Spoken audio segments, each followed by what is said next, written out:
Hi అండి. Welcome to Suni cooks. ఎలా ఉన్నారు అందరూ? ఈరోజు మీకు టిఫిన్స్‌లోకి, రైస్‌లోకి ఉపయోగపడే ఒక పుట్నాలు కొబ్బరి పొడిని చూపించబోతున్నానండి. దీనికి మనకు ఆయిల్‌తో గానీ, స్టవ్‌తో గానీ పని లేదండి. దీనికి కావాల్సిన ఇంగ్రీడియెంట్స్ అండి. నేను ఎండుమిర్చి ఒక 100 గ్రామ్స్ తీసుకున్నాను. ఎండు కొబ్బరి ఒక చిప్పండి. ఒక 100 గ్రామ్స్ పుట్నాల పప్పు, ఒక వెల్లుల్లిపాయ, ఒక 2 స్పూన్స్ జీలకర్ర, సరిపడా ఉప్పు తీసుకున్నానండి.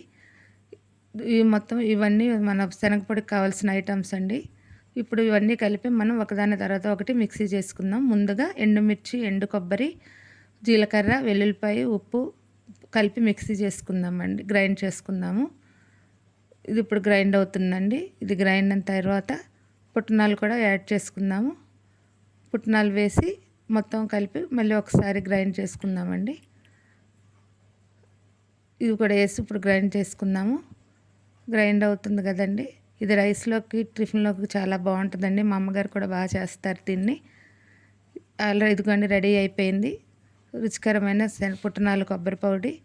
చూసారు కదండి. నా వీడియో కనుక మీకు నచ్చినట్లయితే లైక్ చేసి, షేర్ చేసి, సబ్స్క్రైబ్ చేయండి.